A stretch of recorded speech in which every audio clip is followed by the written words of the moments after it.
สัมโพธิญาณในมนุษย์โลก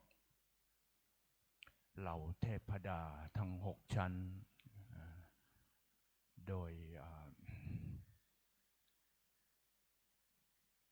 พระอินทร์ท้าวสกะก็นำเหล่าเทพดาทั้งหลายนั้นก็ไปกราบอัญเชิญให้กราบทูลอัญเชิญให้เคลื่อนจากสวรรค์ชั้นดุสิตเพื่อที่จะเสด็จลงมาประสูติและตรัสรู้เป็นพระพุทธเจ้าในมนุษย์โลก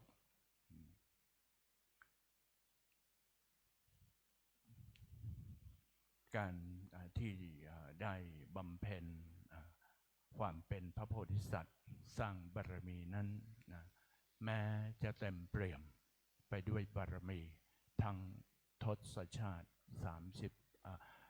10 พระชาติที่ผ่านมาแล้ว พระองค์ก่อนที่จะเสด็จอุบัติ ลงมาอย่างมนุษย์โลกนั้นพระองค์ก็ยังจะต้องดำริคิดถึงการความสำคัญสถานที่ทั้งเวลาพิจารณาถึงส่วนสำคัญ5 ประการที่จะต้องมาเสด็จอุบัติต้องใคร่ครวญพินิจพิจารณาในความที่จะถึงเสด็จอุบัตินั้นเมื่อเสด็จอุบัติแล้วจะสร้างประโยชน์ในพระพุทธศาสนาให้ได้แพร่หลาย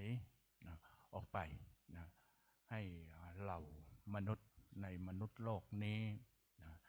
ได้รู้และเข้าใจได้พ้นจากความทุกข์และได้อยู่ร่วมกันอย่างสงบสุขร่มเย็นอย่างใดก็ด้วยปัญจมหาวิโลกนะ5 ประการที่พระองค์ดำริพินิจพิจารณาถึงที่เสด็จอุบัติก็คือประการที่ 1สถานที่ที่พระองค์จะเสด็จอุบัตินั้นก็อายุของมนุษย์นั้นก็จะต้องมีความยืนยาวมีความอายุพอประมาณเช่นว่า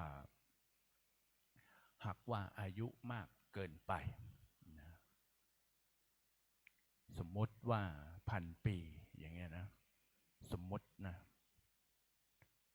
ก็ไม่สามารถที่จะเสด็จอุบัติในยุคกาลขององค์สมเด็จพระสัมมาสัมพุทธเจ้าพระองค์นี้ได้เพราะว่ามนุษย์มีอายุที่มากเกินไปการที่จะรู้และเข้าใจในความเปลี่ยนแปลงธรรมดาโลกและชีวิตหรือความเปลี่ยนแปลงแห่งพระไตรลักษณ์คือความเป็นอนิจจังทุกขังอนัตตาก็จะทำให้มนุษย์นั้น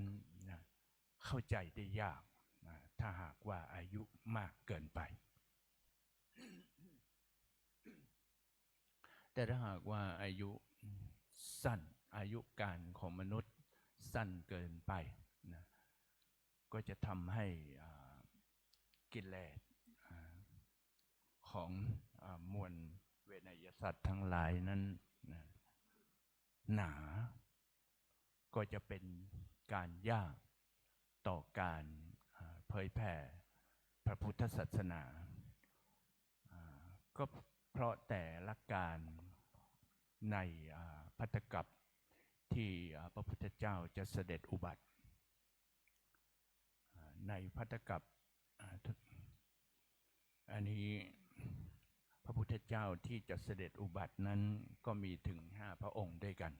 นะแต่ละพระองค์นั้นการของอายุของมนุษย์หรือทวีปประเทศต่างๆนั้นทั้ง5ประการก็จะต้องมีความพอดีกับการที่พุทธันดรที่พระพุทธเจ้าองค์นั้นจะเสด็จอุบัติในการของพระพุทธเจ้าพระนามว่าโคดมนี้การอายุของมนุษย์นั้นก็จะต้องมีประมาณอายุ100 ปีถึงจะเหมาะกับการที่พระพุทธองค์จะเคลื่อนจากสวรรค์ชั้นดุสิตแล้วมาประสูติตรัสรู้เป็นพระพุทธเจ้า2ทวีปทวีปก็จะต้องเป็นศูนย์กลางเป็นทวีปที่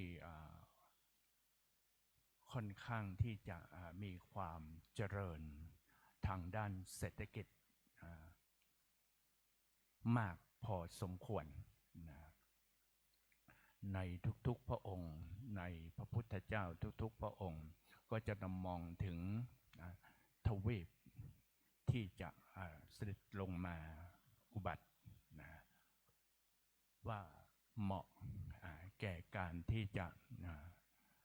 มาตรัสรู้เป็นพระพุทธเจ้าเหมาะแก่การที่จะประกาศพระศาสนาเผยแผ่ให้หลักธรรมคำสอนในพระพุทธศาสนานี้ให้แพร่หลายออกไปได้อย่างได้ดี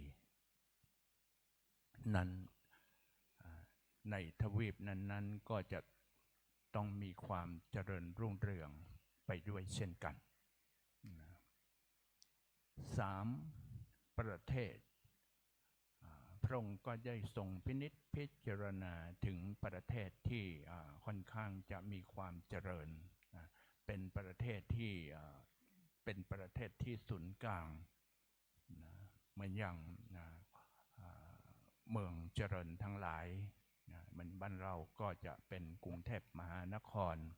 ในสมัยดั้งเดิมก็มีความเจริญรุ่งเรืองชนี้ในมัชชิมประเทศหรือชมพูทวีปนั้นก็เปรียบเสมือนกรุงเทพมหานครในสมัยที่เจริญรุ่งเรืองมากๆนั้นด้วยเป็นประเทศศูนย์กลางที่เหมาะจะแก่การประกาศพระศาสนาให้แพร่หลายออกไปได้นะประการที่4การที่พระพุทธเจ้าจะเสด็จอุบัตินั้นพระองค์ก็ได้พินิจพิจารณาถึงตระกูลที่จะเสด็จอุบัติด้วยนะว่าจะเสด็จอุบัติประสูติในตระกูลไหนนะไม่จะเป็นทั้งตระกูลกษัตริย์ตระกูลพราหมณ์ในยุคสมัยดั้งเดิมก็มีความเรืองอำนาจพอๆกันนะแต่ในยุคสมัยนั้นที่องค์สมเด็จพระสัมมาสัมพุทธเจ้าพระนามว่าโคดมของเราทั้งหลายนั้นจะเสด็จอุบัตินั้นนะตระกูลของกษัตริย์ค่อนข้างจะเรืองอำนาจอยู่พอสมควรนะจึงเหมาะที่จะเสด็จเคลื่อนจากสวรรค์ชั้นดุสิตมาเกิดปฏิสนธิในตระกูลของพระมหากษัตริย์ซึ่งก็มีพระเจ้าสุโธทนะในนครกบิลพัสดุตอนนั้นมีความรุ่งเรืองพอสมควรและประการที่5พุทธมารดาก็จะต้องเป็นผู้ที่มีบารมีในการสั่งสมมาที่จะเป็นพุทธมารดาขององค์สมเด็จพระสัมมาสัมพุทธเจ้าก็จะต้องบำเพ็ญบารมีมาเป็นแสนกับ เมื่อบารมีเต็มเปี่ยมถึงแสนกับแล้วนอกนั้นก็เมื่อพระพุทธเจ้าจะเสด็จลงมาปฏิสนธิในพระครรภ์ของพุทธมารดาก็จะต้องเป็นผู้ที่หลังจากที่พระพุทธเจ้าเสด็จลงมาลงสู่พระครรภ์ของพุทธมารดาพุทธมารดาก็บีบารมีเต็มเปี่ยมและหลังนั้นอายุของพุทธมารดานั้นก็จะต้องมีแค่10 เดือนกับ 7 วันเท่านั้นเพราะหลังจากที่ประสูติพระพุทธเจ้าแล้วต่อจากนั้นอีก7 วันก็จะทิพงคตสวรรคตลงแล้วก็จะได้ขึ้นไปบำเพ็ญบารมีเป็นพุทธมารดาอยู่สวรรค์ชั้นดุสิตต่อไปนี่คือปัญจมหาวิโลกนะ5 ประการที่พระโพธิสัตว์ท้าวสันดุสิตก็ทรงพินิจพิจารณาว่าจะเสด็จอุบัติในปัญจ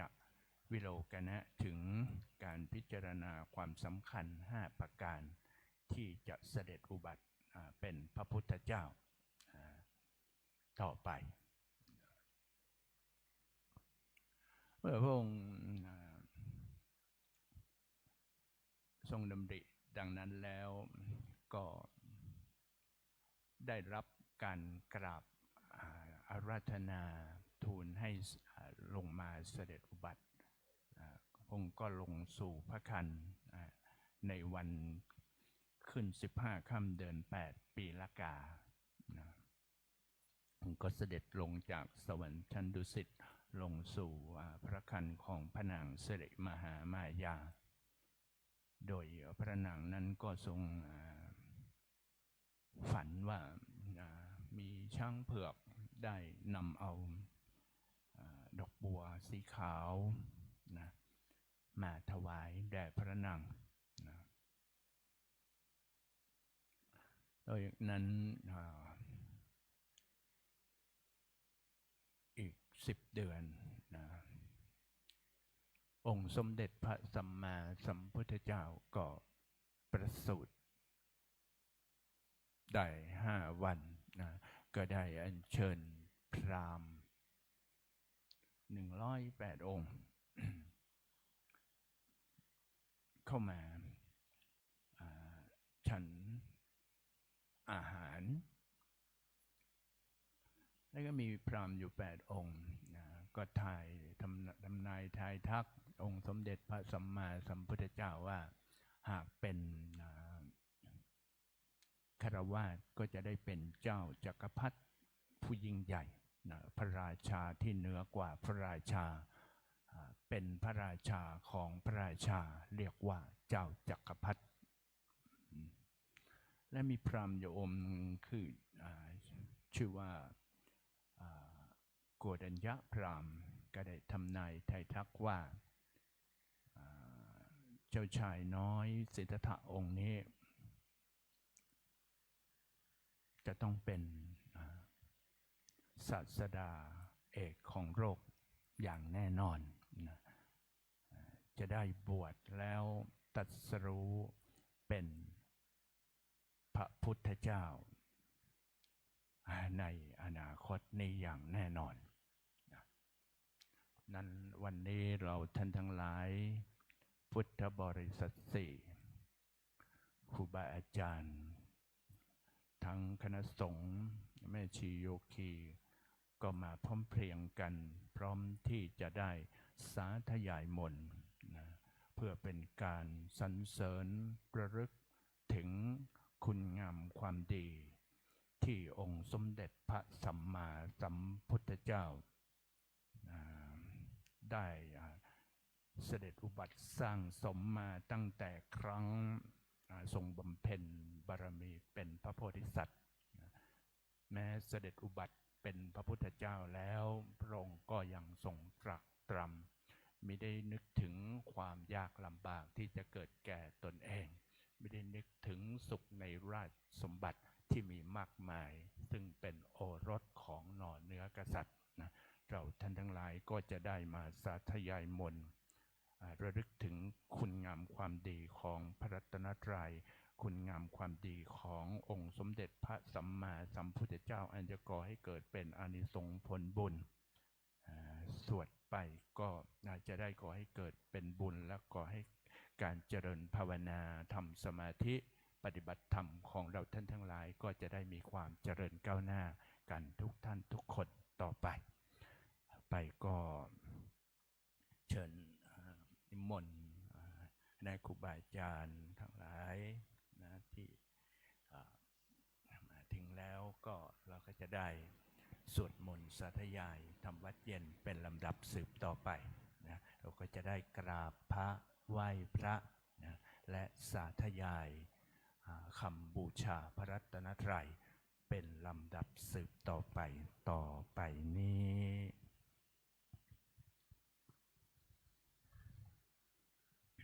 นิมนต์คุบเข่าขึ้นนะครับขออนุญาตครูบาอาจารย์พระมหาเถรานุเถระทั้งหลายนะครับจะได้นำสวดมนต์ทำวัดเย็นเป็นลำดับสืบต่อไปนะครับอัญชรีวันทาอภิวาทอัญชรีวันทาอภิวาทอัญชรีวันทาอภิวาทอัญชรีวันทาอัญชรีโยโสภควาอะระหังสัมมาสัมพุทโธพระผู้มีพระภาคเจ้านั้นพระองค์ใดเป็นพระอรหันต์ดับเพลิงกิเลสเพลิงทุกข์สิ้นเชิงตรัสรู้ชอบได้โดยพระองค์เองสวากขาโตเยนะภะคะวะตาธัมโมพระธรรมเป็นธรรมอันพระผู้มีพระภาคเจ้าพระองค์ใดตรัสไว้ดีแล้วสุปฏิปันโนยัสสะภะคะวะโตสาวกสังโฆพระสงฆ์สาวกของพระผู้มีพระภาคเจ้าพระองค์ใดปฏิบัติดีแล้วธัมมายังภคะวันตัง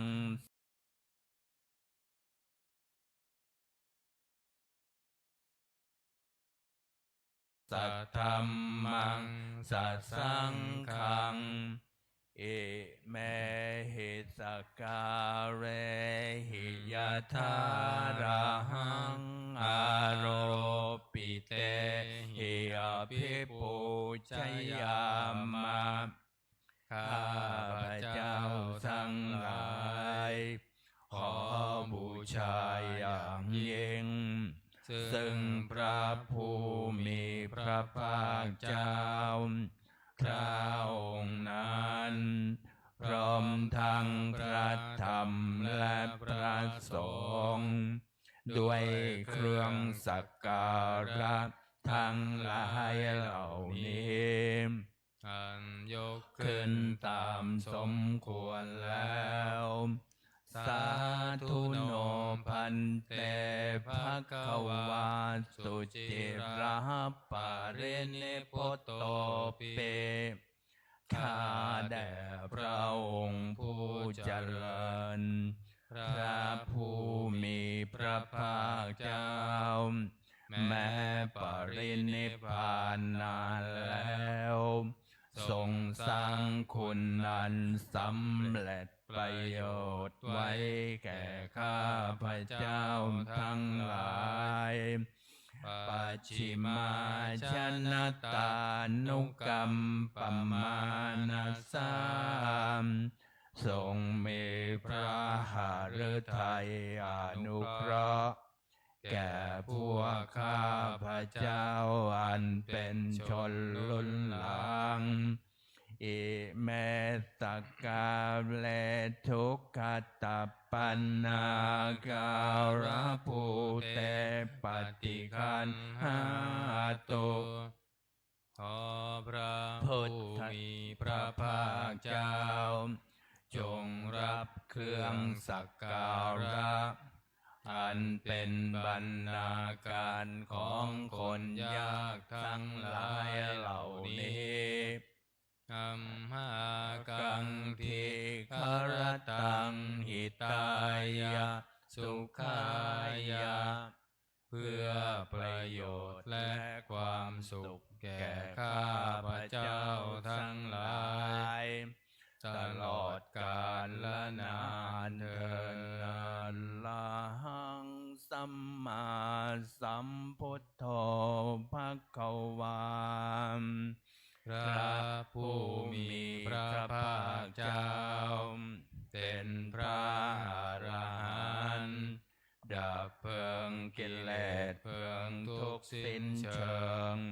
ตรัสรู้ชอบได้โดยพระองค์เอง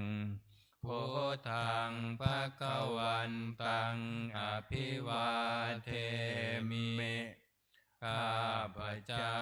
อภิวาทพระผู้มีพระภาคเจ้าผู้รู้ผู้ตื่นผู้เบิกบานสวากขาโตภควตาธัมโมพระธรรมเป็นธรรมที่พระผู้มีพระภาคเจ้าตรัสไว้ดีแล้วธัมมังนัมมัสสามิข้าพระเจ้านมัสการพระธรรมสุปฏิปันโนภควโต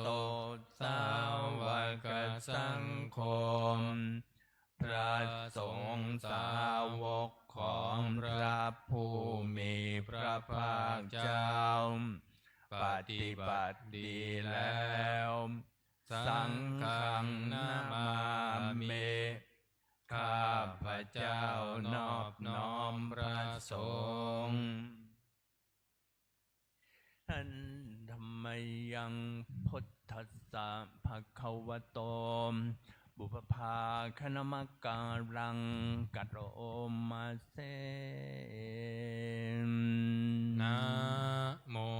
ตัสสะภะคะวะโต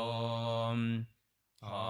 นอบน้อมแด่พระผู้มีพระภาคเจ้าพระองค์นั้นอะระหะโต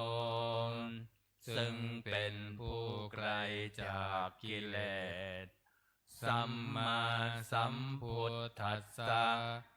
ตรัสรู้ชอบได้โดยพระองค์เองนะโมตัสสะภะคะวะโตขอนอบน้อมแด่พระผู้มีพระภาคเจ้าพระองค์นั้นอะระหะโตซึ่งเป็นผู้ไกลจากกิเลสสัมมาสัมพุทธัสสะตรัสรู้ชอบได้โดยพระองค์เองนะโมตัสสะภะคะวะโตขอนอบน้อมแด่พระผู้พระองค์นั้นอะระหะโตซึ่งเป็นผู้ไกลจากกิเลสสัมมาสัมพุทธัสสะตรัสรู้ชอบได้โดยพระองค์เองเปิดหนังสือไปที่หน้า19ก่อน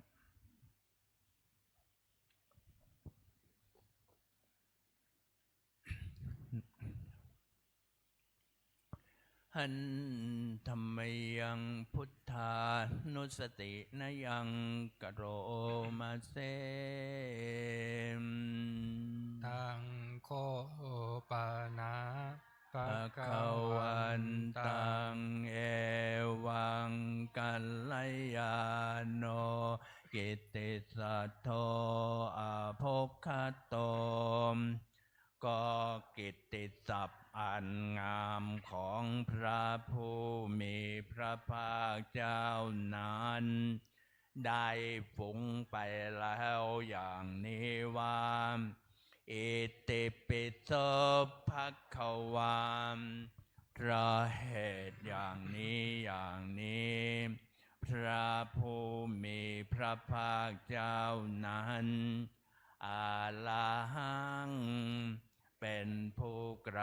จากกิเลสสัมมาสัมพุทโธเป็นผู้ตรัสรู้ชอบได้โดยพระองค์เองเวชชาจารณะสัมปันโนเป็นผู้ถึงพร้อมด้วยเวชชาและจารณะสุขโตเป็นผู้ไปแล้วด้วยดีโลกวิทูเป็นผู้รู้โลกอย่างแจ่มแจ้งอนุตตโรปุริสัทธรรมสารถิเป็นผู้สามารถฝึกบุรุษที่สมควรฝึกได้อย่างไม่มีใครยิ่งกว่าสัทธาเทวมนุษย์สานัง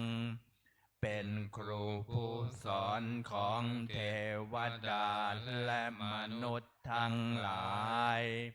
พุทโธเป็นผู้รู้ผู้ตื่นผู้เบิกบานด้วยธรรมภควาติเป็นผู้มีความจำเริญจำแนกธรรมสั่งสอนสัตว์ดังนี้ธัมมยังพุทธาภิกิติงกโรมาเสมพุทธวารัระนต ตว ว ร ร ตา ตา ภิ ทิ กขุ กุ ณา ณา ภิ พิ ยุ ยุ ต ต โต โตพระพุทธเจ้าประกอบด้วยคุณมีความประเสริฐแห่งอรหันตคุณเป็นต้นสุทธาพิยานกรุณาหิสมาคตโตมพระองค์อันประกอบด้วยพระญาณและพระกรุณาอันบริสุทธิ์โพเท สิโยสุชนะตังกามลังวาสุโรมพระองค์ใดท ท ร รง ง ก ก ระ ระ ท ทำ ำ ช ช น น ที่ ที่ ดี ดี ให้ ให้ เบิ เบิ ก ก บา บาน น ดุ ดุ จ จ อา อา ทิ ทิ ต ต ย์ ย์ ทำ ทำ บั บั ว ว ให้ ให้ บา บาน น วันธามหังตมรนังศิรสาชิเนนทังข้าพเจ้าไหว้พระชินสีห์ผู้ไม่มีกิเลสพระองค์นั้นด้วยเสียงกล่าวพุทโธโยสัพพปานีนังสารนังเขมมุตตมังพระพุทธเจ้าพระองค์ใดเป็นสรณะอันเกษมสูงสุดของสัตว์ทั้งหลายปัทธมานุสติทานังวันทามิตังสิเรนะหังข้าพเจ้าไหว้พระพุทธเจ้าพระองค์นั้นอันเป็นที่ตั้งแห่งความระลึกองค์ที่หนึ่งด้วยเสียงกล่าว พุทธันสาหั หั ส ส ส มิ มิ ทา ทา โส โส วะ วะ พุ พุ ท ท โธ โธ เม เม ต ต ตา ตา มิ มิ กิ กิ ส ส โร โร ม ม ข้าพเจ้าเป็นทาสของพระพุทธเจ้า พระพุทธเจ้าเป็นนายมีสระเหนือข้าพเจ้าพุทโธทุกขันสกาตาจาวิทาตาใจตัสเมมพระพุทธเจ้าเป็นเครื่องกำจัดทุกข์และทรงไว้ซึ่งประโยชน์แก่ข้าพเจ้าพุทธัสสะหังนิยาเทมิสริรันชีวิตันจิตังข้าพเจ้ามอบกายถวายชีวิตนี้แด่พระพุทธเจ้าวันทันโตหังจริสามิพุทธัสเสวสุโพธิตังข้าพเจ้าผู้ไว้อยู่จากประพฤติตามซึ่งความตรัสรู้ดีของพระพุทธเจ้านาทิเมสารนังอัญญังพุทโธเมสารนังวรังสารณะอื่นของข้าพเจ้าไม่มีพระพุทธเจ้าเป็นสารณะอันประเสริฐของข้าพเจ้าเอเตนะสัจจวัชเชนวันตยังสัตถุสาสเนด้วยการกล่าวคำสัตย์นี้ข้าพเจ้าพึงเจริญในพระศาสนาของพระศาสดาพุทธังเมวันธรรมาเนนยังปุญญังปัสสุตังอิทาข้าพเจ้าผู้ไว้อยู่ซึ่งพระพุทธเจ้าได้ขวนขวายบุญใดในบัดนี้สัพเพปิอันตรายาเมมาเหสุงตัสสะเตชัสสามอันตรายทั้งปวงอย่าได้มีแก่ข้าพเจ้าด้วยเดชแห่งบุญนั้นกายเยนะวาจายวเจตสาวามด้วยกายก็ดีด้วยวาจาก็ดีด้วยใจก็ดีพุทเทกุกัมมังปะกตังมยายังกรรมนาติเตียนันใดที่ข้าพเจ้ากระทำแล้วในพระพุทธเจ้าพุทโธปฏิคันหตัวชยันตังขอพระพุทธเจ้าจงงดซึ่งโทษล่วงเกินนั้นกาลันตะเรสังวลิตุงวะพุทเทเพื่อการสำรวมระวังในพระพุทธเจ้าในการต่อไปหันธรรมยังธรรมานุสตินยังกโรมาเสมสวาคาโตภะ ภ คะ คว วะ ตา ตา ธัมโมพระธรรมเป็นสิ่งที่พระผู้มีพระภาคเจ้าตรัสไว้ดีแล้วสันเทติโกมเป็นสิ่งที่ผู้ศึกษาและปฏิบัติพึงเห็นได้ด้วยตนเองอากาลิโกมเป็นสิ่งที่ปฏิบัติได้และให้ผลได้ไม่จำกัดการเอหิปัสสิโกมเป็นสิ่งที่ควรกล่าวกับผู้อื่นว่าท่านจงมาดูเถิดโอปนัยิโกมเป็นสิ่งที่ควรน้อมเข้ามาใส่ตัวปัจจัตตังเวทิตัพโพ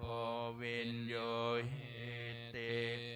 เป็นสิ่งที่ผู้รู้ก็รู้ได้เฉพาะตน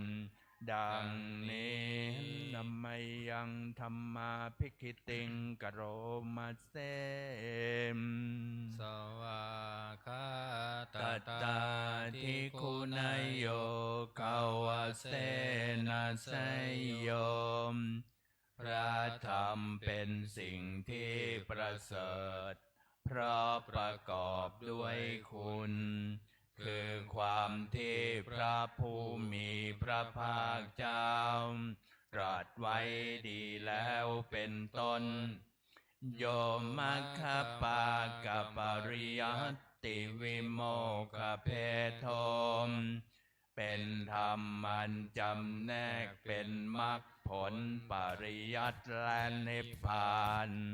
ธัมโมกุโรกัปปัตตนากัตถัทธาริธาเรมเป็นธรรมทรงไว้ซึ่งผู้ทรงธรรม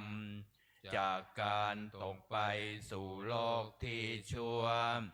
วันธามหังตมหารังวาลธรรมเมตังข้าพเจ้าไหว้พระธรรมอันประเสริฐนั้นอันเป็นเครื่องขจัดเสียซึ่งความมืดธัมโมโย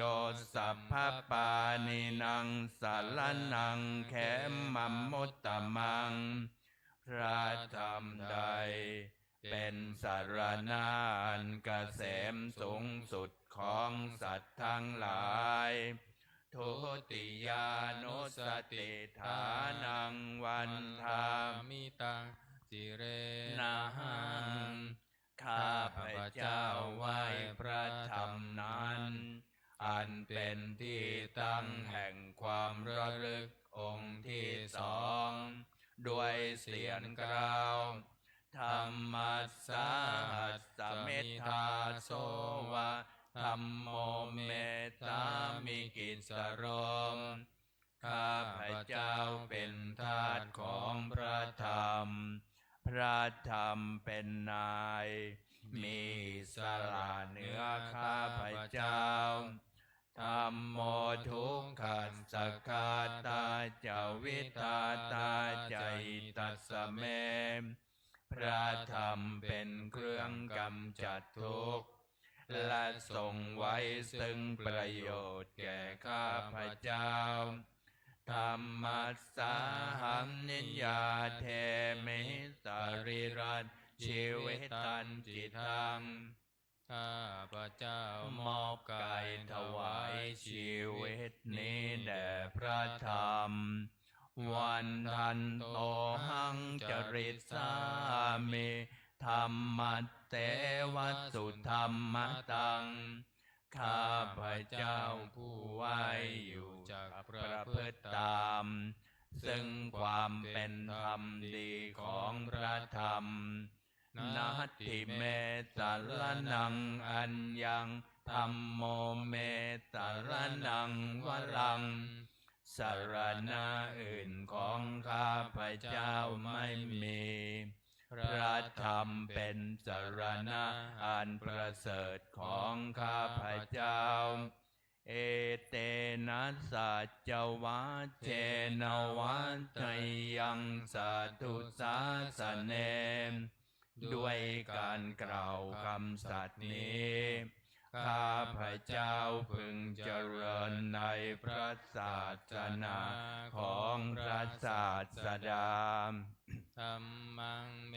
วันธมาเนนะยังปุญญังปัสสุตังอิทาข้าพเจ้าผู้ไหวอยู่ซึ่งพระธรรม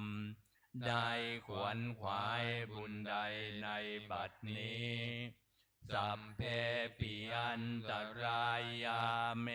มาเหตุงตัสสะเตชัสสามอันตรายทั้งปวงอย่าได้มีแก่ข้าพเจ้า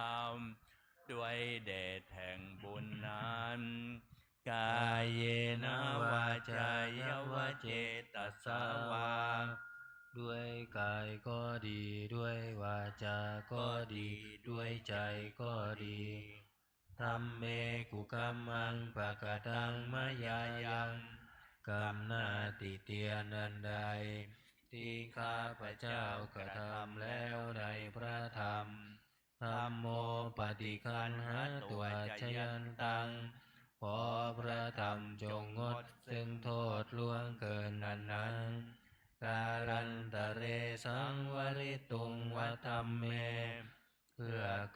สำรวมระวังในพระธรรมในการต่อไปอันธรรมยังสังขานุสตินยังกโรมาเส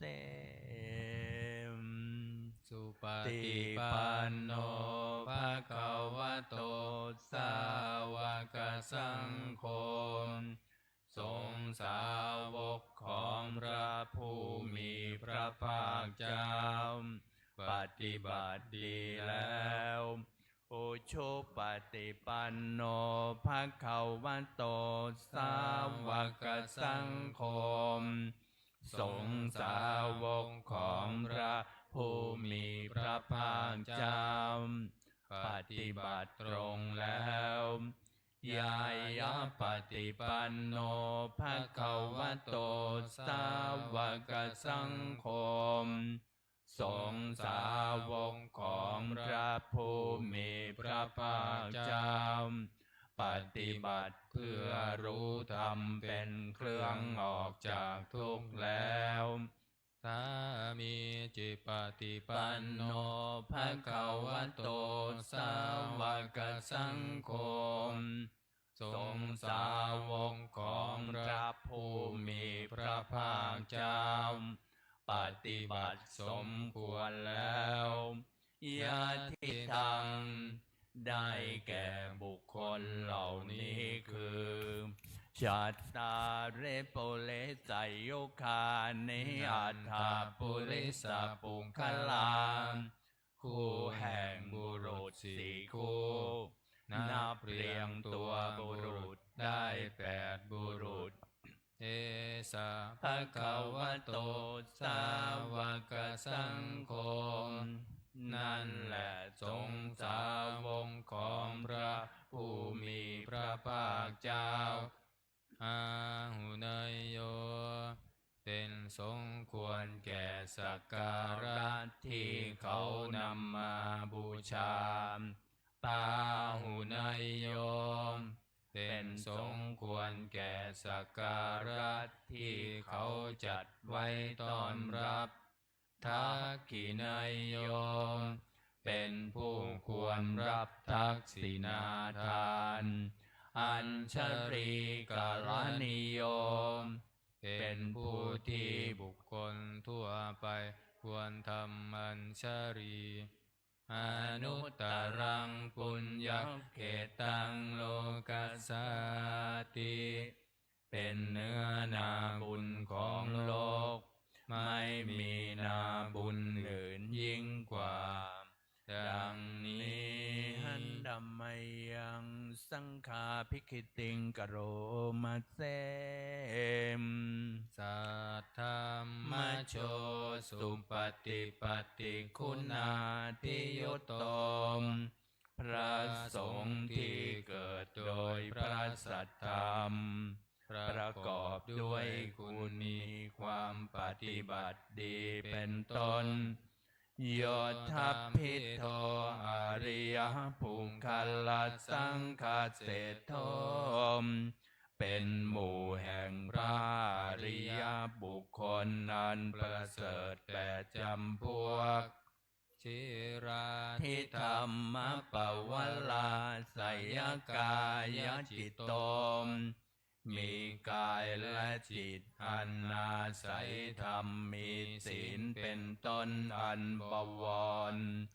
วันธามาหังตามริยานัคนังสุดทังข้าพเจ้าไหว้หมู่แห่งพระอริยเจ้าเหล่านั้นอันบริสุทธิ์ด้วยดีสังโฆโยสัพพปานินังสัลลนังเขมมุตตมังพระสงฆ์หมู่ใด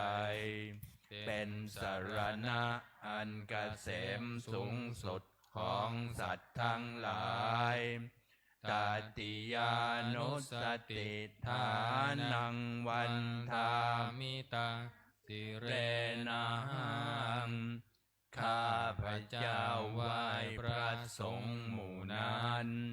อันเป็นที่ตั้งแห่งความระลึกองค์ที่สามด้วยเสียงกล่าวสังฆัสสาหัสสมิทาโสวะสังโฆเมสามิกิสโรมข้าพเจ้าเป็นทาสของพระสงฆ์พระสงฆ์เป็นนายมีอิสระเหนือข้าพเจ้าสังโฆทุกขันสกาตาจาวิทาตาจายิตัสสะเมพระสงฆ์เป็นเครื่องกำจัดทุกข์และทรงไว้ซึ่งประโยชน์แก่ข้าพเจ้าสังฆัสสาหังนิยาเทมิสรีรันชีวิตันจิตตังข้าพเจ้ามอบกายถวายชีวิตนี้แด่พระสงฆ์วันตันโตหังจริสามิสังคัสโสปฏิปันนตังข้าพเจ้าผู้ไว้อยู่จากประพฤติตามซึ่งความปฏิบัติดีของพระสงฆ์นาทิเมสรนังอัญญังสังโฆเมสรนังวรังสรณะอื่นของข้าพเจ้าไม่มีพระสงฆ์เป็นสรณะอันประเสริฐของข้าพเจ้าเอเตนะสัจวะเชนวันทยังสัทธุสาสเนด้วยการกล่าวคำสัตย์นี้ข้าพเจ้าพึงเจริญในพระศาสนาของพระศาสดาสังฆังเมวันธมาเนนะยังปุญญังปัสสุตังอิทาข้าพเจ้าผู้ไว้อยู่ซึ่งพระสงฆ์ได้ขวนขวายบุญใดในบัดนี้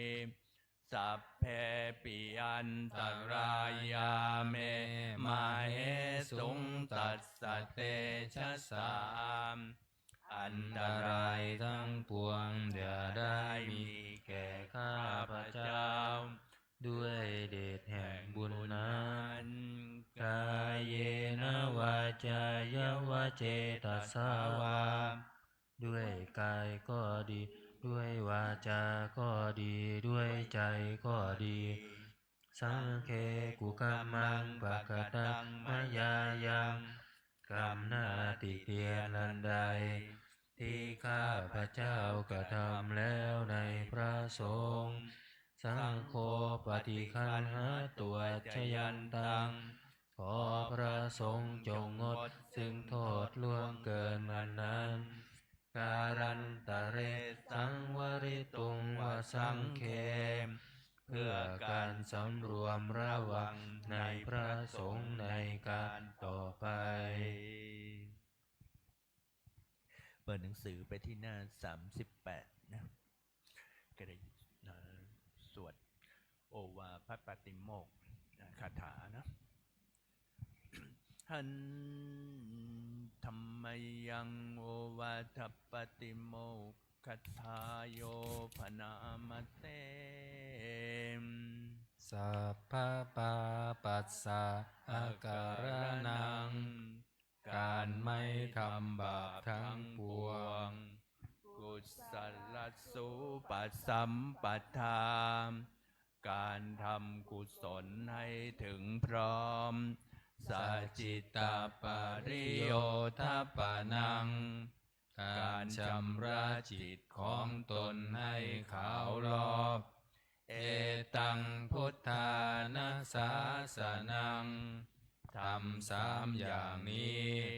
เป็นคำสั่งสอนของพระพุทธเจ้าทั้งหลายขันติปรมังตโปติติฆาขันติคือความอดกลั้นอย่างยิ่ง นิพพานังปรมังวทันติพุทธาผู้รู้ทั้งหลายกล่าวพระนิพพานว่าเป็นธรรมอันยิ่งนาหิปภาชิโตปรูปคาติผู้กำจัดสัตว์อื่นอยู่ไม่ชื่อว่าเป็นบรรพชิตเลยสัมมโนโหติปรังวิเหตยันโตผู้ทำสัตว์อื่นให้ลำบากอยู่ไม่ชื่อว่าเป็นสมณะเลยอนุปวาโทอนุปคาโตการไม่พูดร้ายการไม่ทำร้ายปาติโมกเขจะสังวโรการสำรวมในปาติโมกข์มัตตัญญุตาจะพัตตัสสมิงความเป็นผู้รู้ประมาณในการบริโภคปันตัญจะไสยนาสนังการนอนการนั่งในที่อันสงัดอาทิจิเตจะอายโยโคมความหมั่นประกอบในการทำจิตให้ยิ่งเอตังพุทธานาสาสนังทำ6อย่างนี้เป็นคำสั่งสอนของพระพุทธเจ้าทั้งหลายเปิดย้อนไปที่หน้า27ก็จะได้สวดบทอตีตปัจเจเวกขณะเพื่อเป็นการพิจารณาถึงปัจจัย4ที่ล่วงมาวันนี้ผ่านไปแล้วนะพิจารณาถึง4อย่างต่อไปอันธรรมยังอตีตปัจเจเวกขณะปะทังปนามัสเสม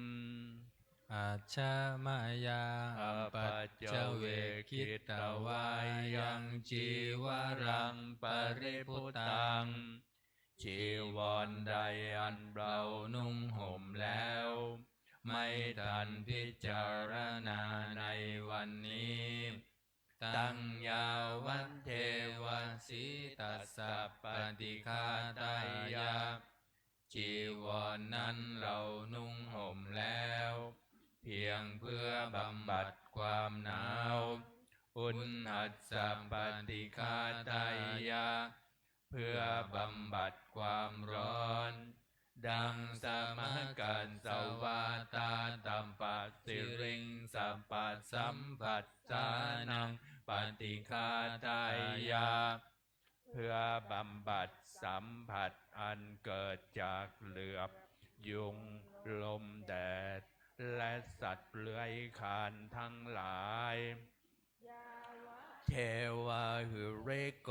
ปินาปฏิชาธนาทังและเพียงเพื่อปกปิดอวัยวะอันให้เกิดความละอายอาชมยาปัญจเวกขินตวายโยปินตปาโตปริพุตโตดิบาบาทใดอันเราฉันแล้วไม่ทันพิจารณาในวันนี้โสเนวัฏวายาบิณฑบาตนั้นเราฉันแล้วไม่ใช่เป็นไปเพื่อความเพลิดเพลินสนุกสนานนามาทายาไม่ใช่เป็นไปเพื่อความเมามันเกิดกำลังพลังทางกายนามันดานายาไม่ใช่เป็นไปเพื่อประดับนาวิภูสนายาไม่ใช่เป็นไปเพื่อตกแต่งยาวะเทวะอิมัสสกายสัทธิติยามแต่ให้เป็นไปเพื่อความตั้งอยู่ได้แห่งกายนี้ยาปนายาเพื่อความเป็นไปได้ของอัตภาพ วิหิงสุปรติยาเพื่อความสิ้นไปแห่งความลำบากทางกายพรหมจริยานุคาหายาเพื่ออนุเคราะห์แก่การประพฤติพรหมจรรย์อิติปุรานันจะเวทนังปฏิหังคาเมด้วยการทำอย่างนี้เราย่อมระงับเสียได้ซึ่งทุกขเวทนาเก่าคือความหิวนวันจะเวทนังนาอุปาเทสาเมและไม่ทำทุกขเวทนาใหม่ให้เกิดขึ้นจะเมภเวสติยานาวาจตาจะพาสุวิหาโลจติอันหนึ่งความเป็นไปโดยสะดวกแห่งอัตภาพนี้ด้วยความเป็นผู้หาโทษมิได้ด้วยและความเป็นอยู่โดยผาสุขด้วยจากมีแก่เราดังนี้อัจฉมยาปัจเจเวคิตวายังเสนาสนังปริพุตังเสนาสนะใดเราใช้สอยแล้วไม่ทันพิจารณาในวันนี้ตังยาวันเทวสีตัสสะปฏิฆาตายาเสนาสนะนั้นเราใช้สอยแล้วเพียงเพื่อบำบัดความหนาวอุณหัสสะปฏิฆาตายาเพื่อบำบัดความร้อนดังสมกัสสวาตาตปะเสริงสปัสสัมผัสสานังปฏิฆาตายาอันเกิดจากเหลือบยุงลมแดด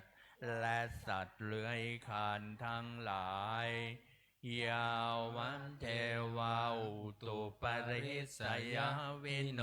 ทนังปฏิสัลลานารามาทัง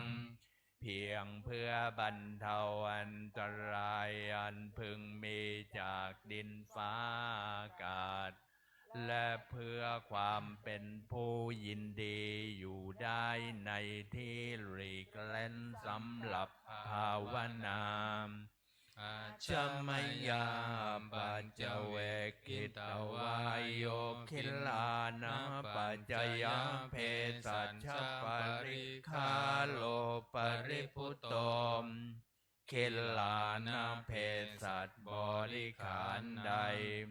เราบริโภคแล้วไม่ทันพิจารณาในวันนี้โส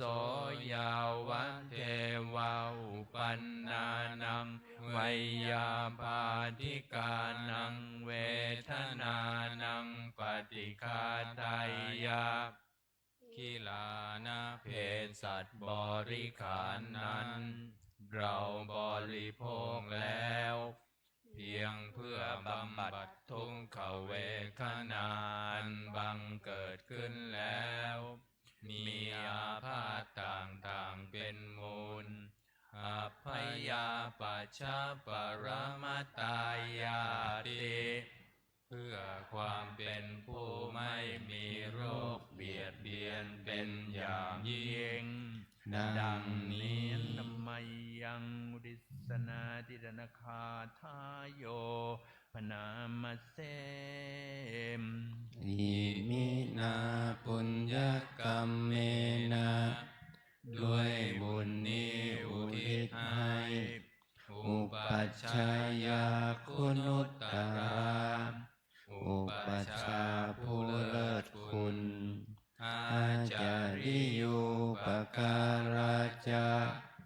และอาจารย์ผู้เกื้อหนุนมาตาปิตาจญาตกาทั้งพ่อแม่และปวงญาติ สุริโยจันทิมาราชาสุนจันทร์และราชาคุณวันตานราปิจาผู้ทรงคุณหรือผู้สูงชาติพระมมาลาจอินทาจาพรหมานและอินทราชโลกาปาลาจะเทวตาทั้งถวยเทพและโล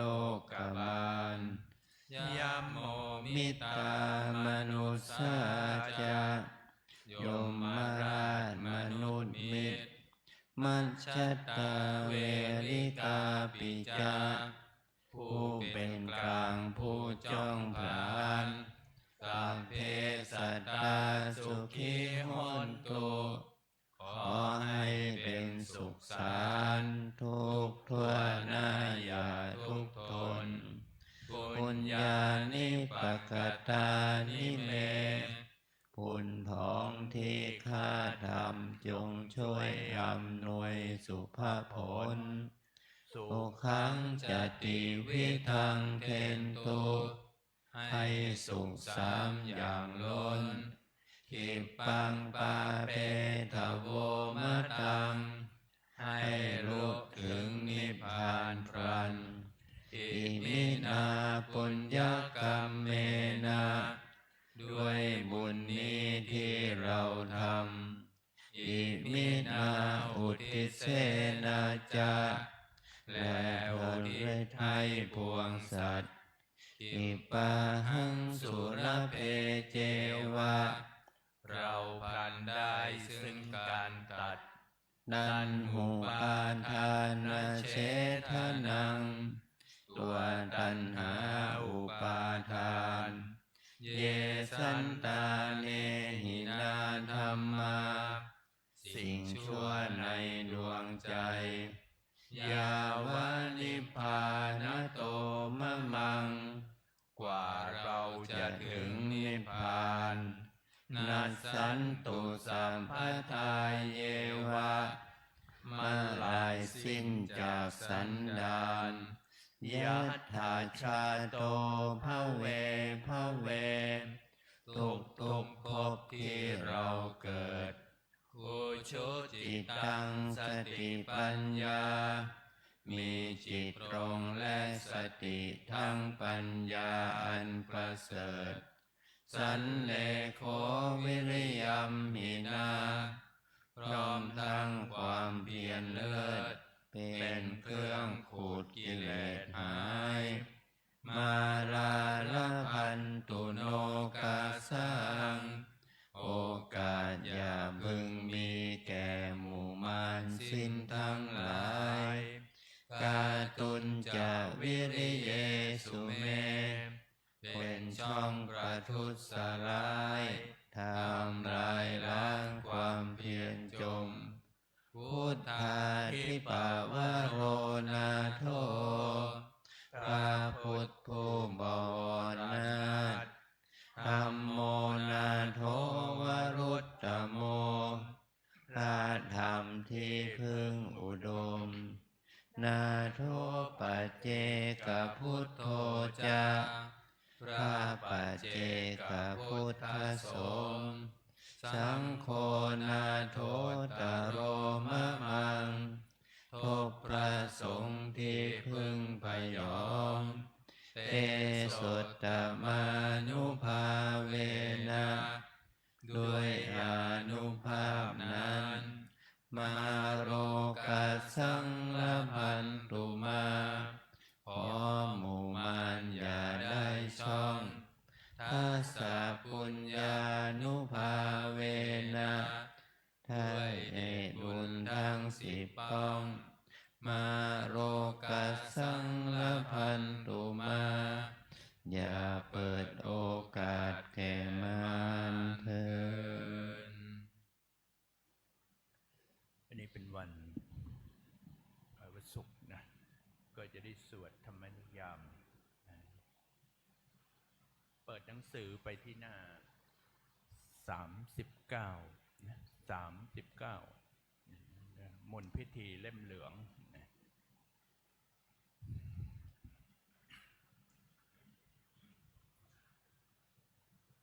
นะโมตัสสะภะคะวะโต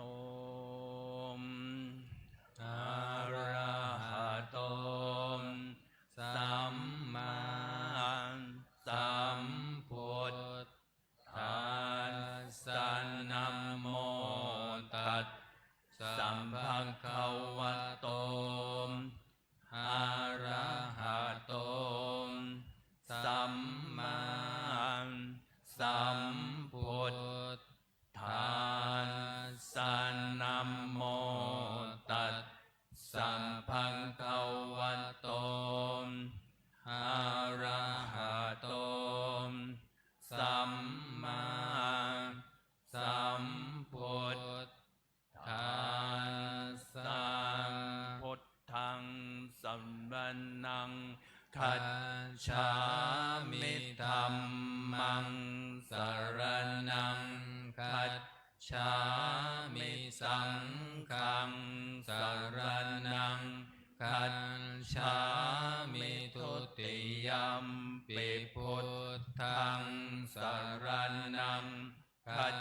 ฉามิทุติยัมปิธัมมังสรณังคัจฉามิทุติยัมปิสังฆังสรณังคัจฉามิตติยัมปิพุทธังสรณังคัจฉา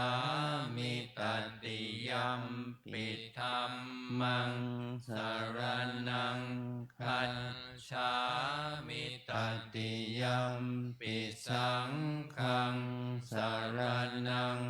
คัจฉามิยัตถาปิเสลาวิปุลานะพังอาหัจจปปัตตาสัมมันตาอนุปริยยยุมนิปปนเทนตาจตุทิสาเอวังชราจมัจจุจาทิวันตันติปานิโนขัตติเยพรัมมเนเวเสสุนเตจันทาลปุกุเส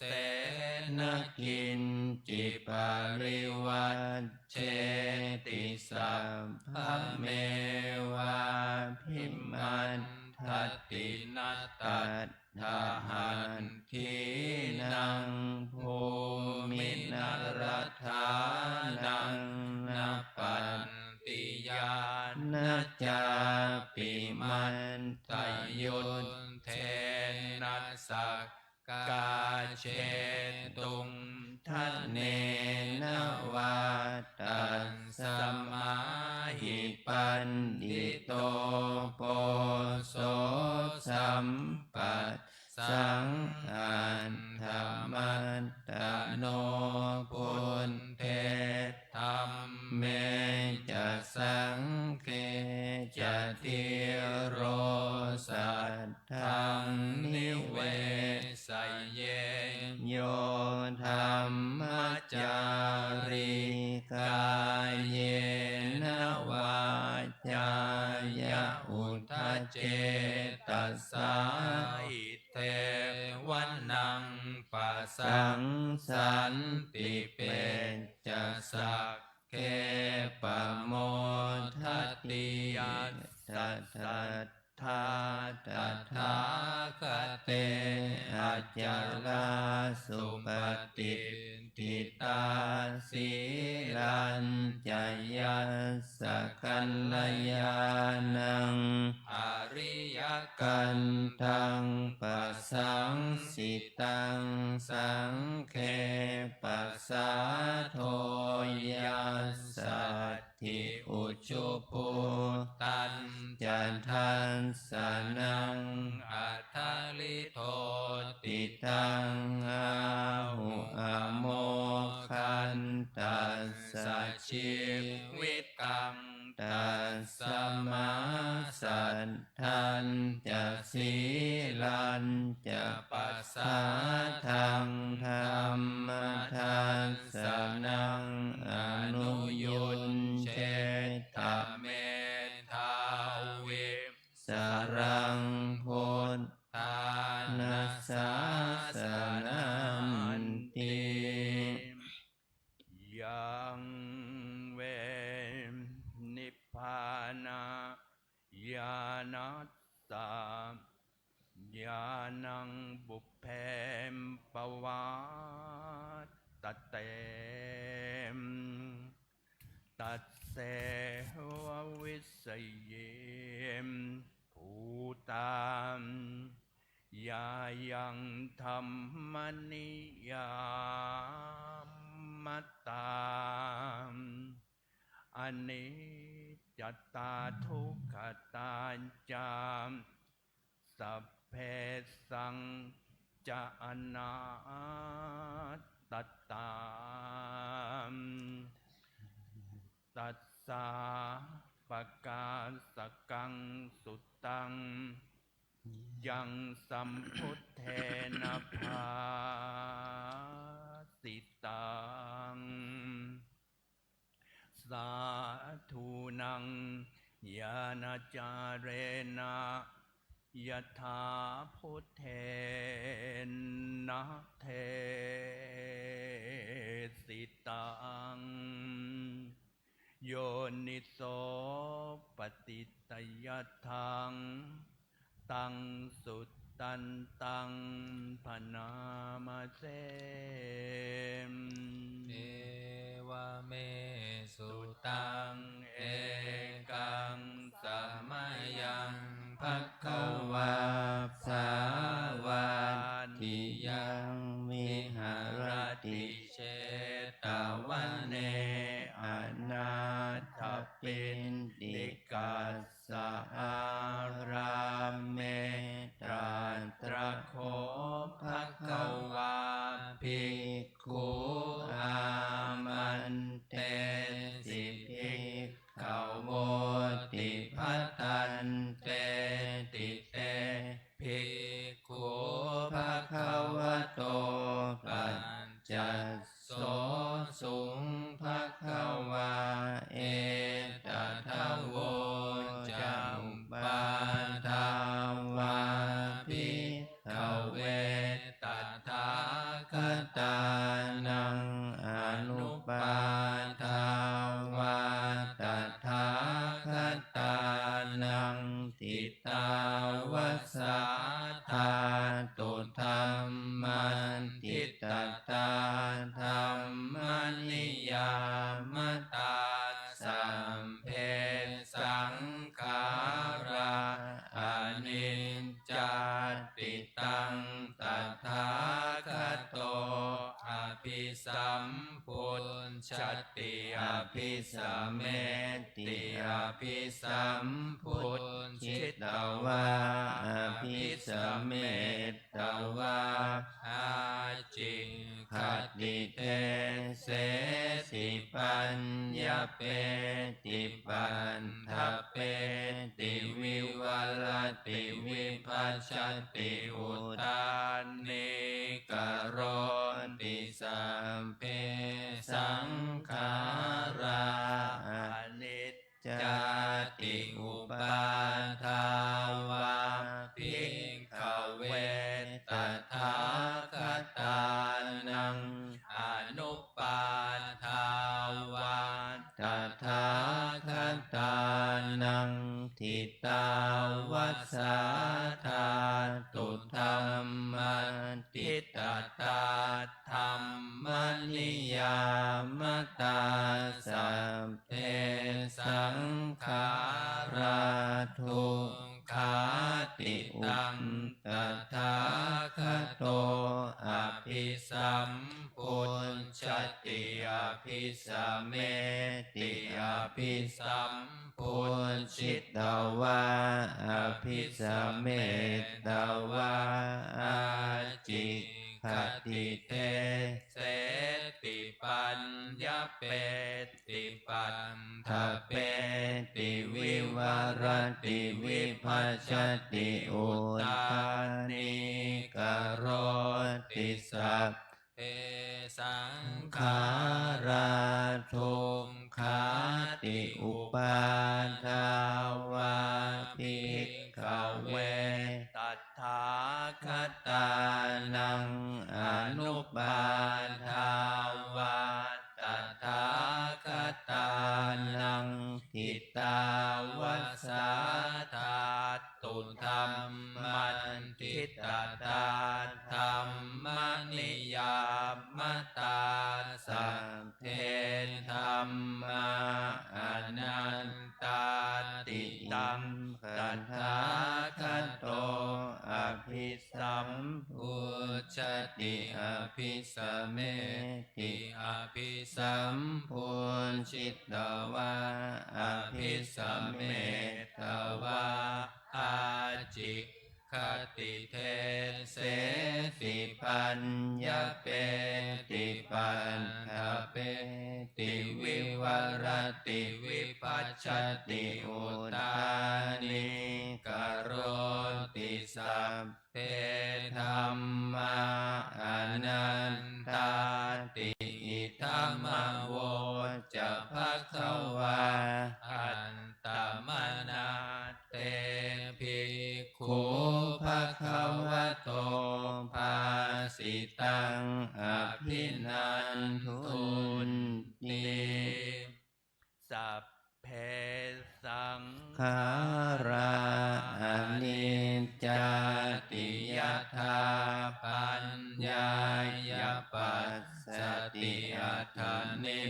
พินทติทุกเขเอสัมมัคโค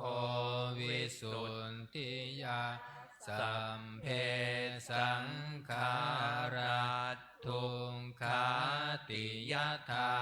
ปัญญายปัสสติอัฏฐานิพินทติทุกเขเอสัมมัคโควิสุทธิยาสัพเพธัมมาอนันตาติยถาปัญญายปัสสติอัฏฐานิพินทติทุกเข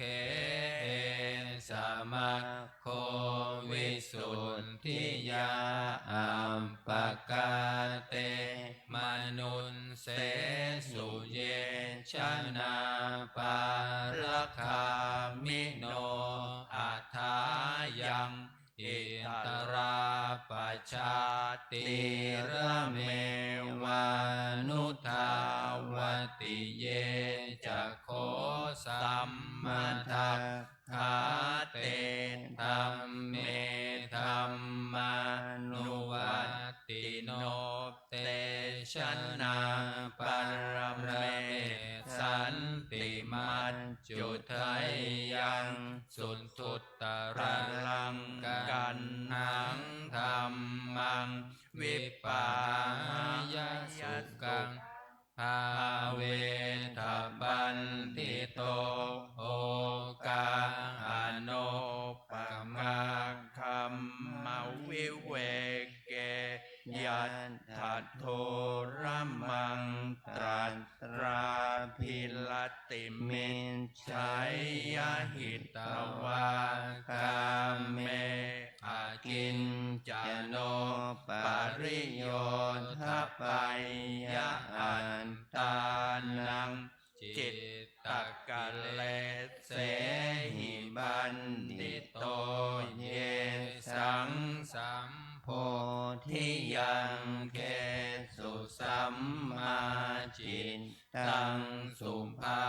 วิตังอัฏฐานาปฏินิสสักเคอนุปาทายะเยรตาขีนาสวาชุติมันโตเต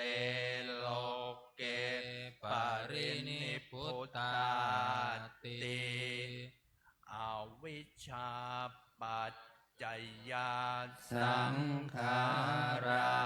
สังขาราปัญจยาวิญญาณังวิญญาณปัจจยานามรูปังนามรูปปัจจยาสลายตนังสลายตนะปัจจยาภาโวโส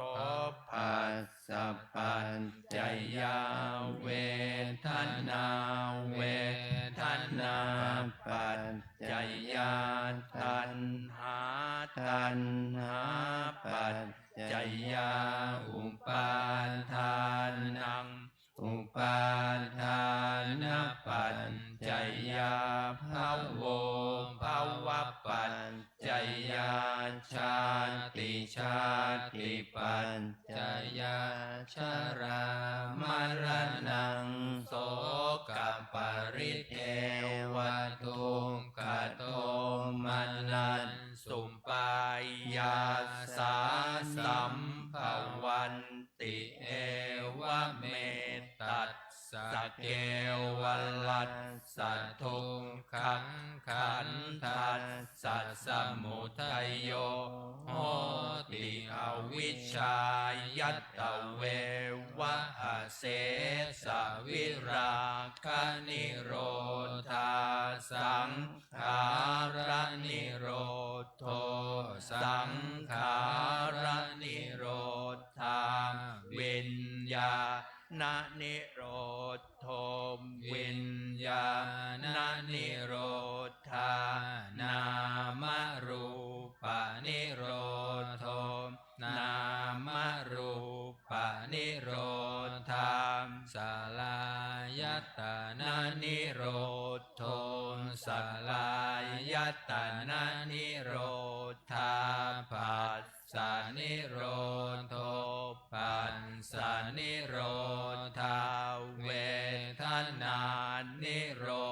ธเวทนานิโรธาตัณหานิโรธตัณหานิโรธาอุปาทานนิโรธอุปาทานนิโรธาภาวะนิโรธภาวะนิโรธาชาตินิโรธชาตินิโรธาชรามรณังโสกปริเทวทุกขโทมนัสสุปายาสานิรุจฉันติเอวเม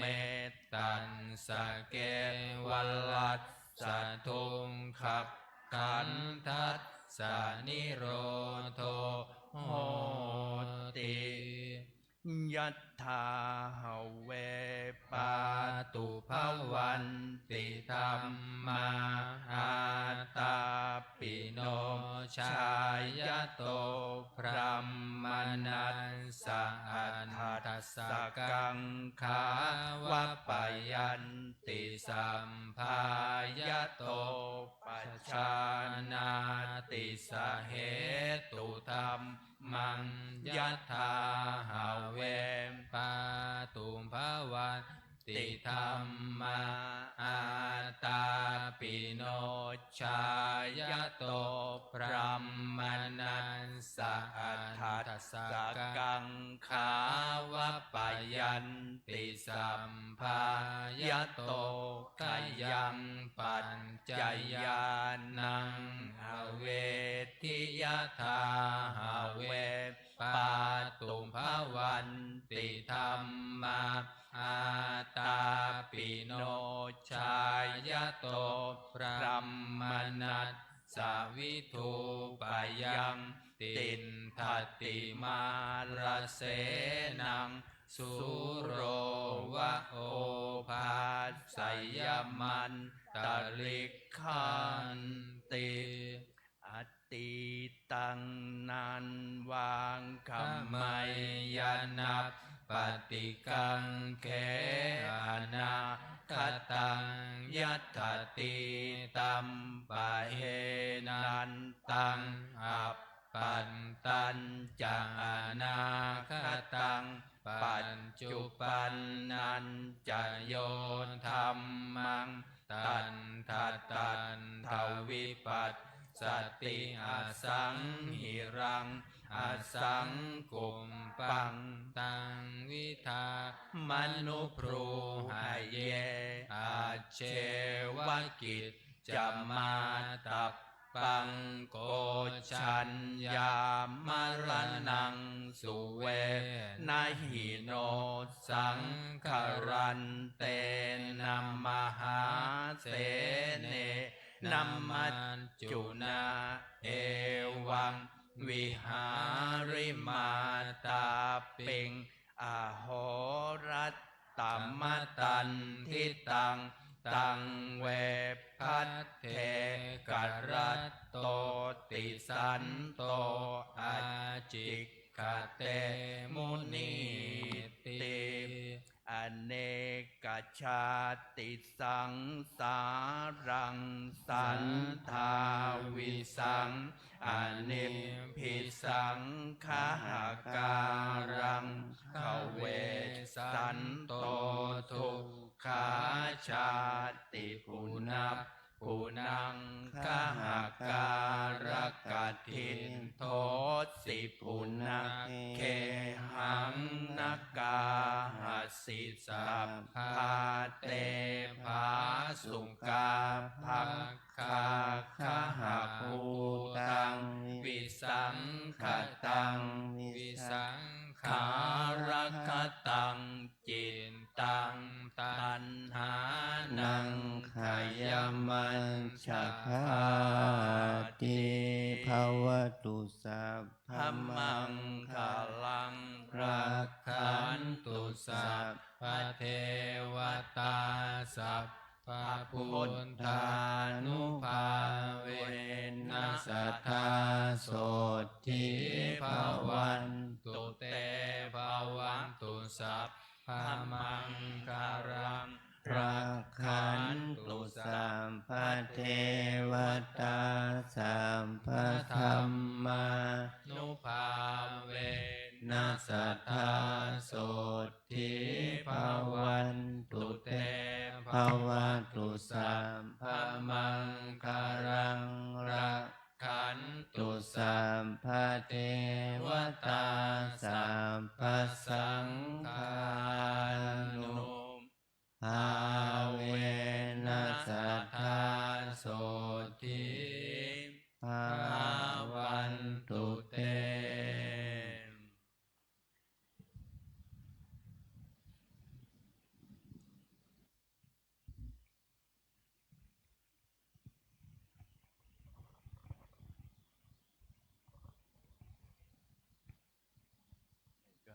มนต์พระสงฆ์โอเคนะกราบพระอาจารย์เจ้าคุณพระภาวนาธรรมาภิรัตน์พระสงฆ์กราบก่อนนะสมณเณรแม่ชีโอเคกราบทีหลังนะ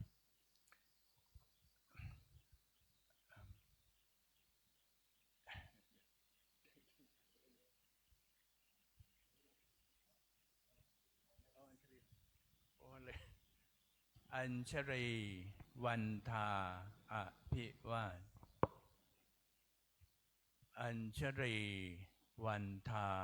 อภิวาทอัญชรี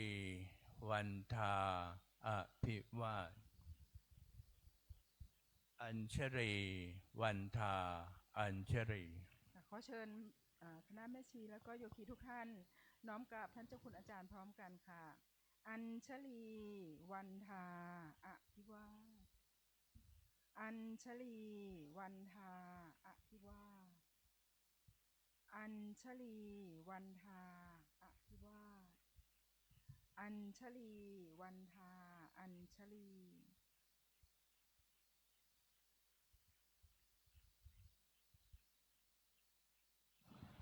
ขออนุโมทนาต่อกุศลศรัทธาที่เราได้กระทำบำเพ็ญขอบุญนี้จงเป็นอานิสงส์ให้เราจะเดินใน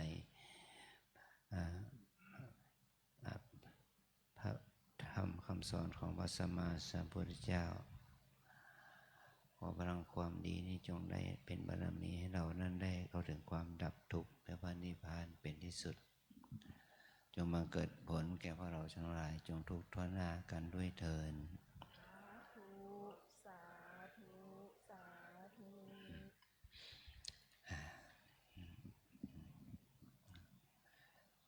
เราสวดมนต์สวดบทธรรมวัดสวดบทสวดมนต์ทั้งหลายเราสวดแล้วก็เราถ่ายทอดสดไปให้แก่ญาติโยมให้ที่เขาได้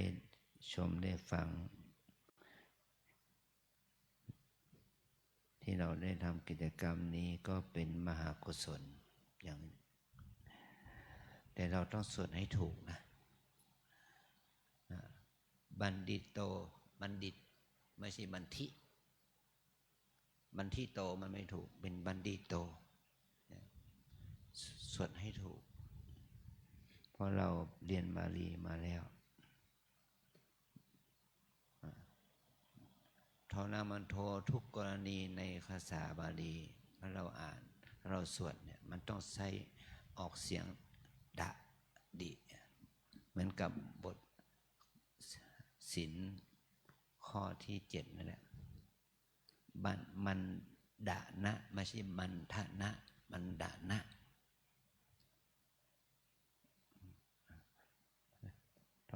ในภาษาไทยเนี่ยออกเสียงทอนามันโทเป็นทอเป็นอาจเป็นทอทงเราเอาเป็นทอทหารแต่บางศัพท์ก็อ่านออกเป็นทอเป็นดิษเหมือนกันมันจะบัณฑิตเนี่ยเป็นยติปัญญาบัณฑิตไม่ใช่ปัญญาบัณฑิตนะออกบัณฑิตปัญญาบัณฑิตพุทธศาสตร์บัณฑิต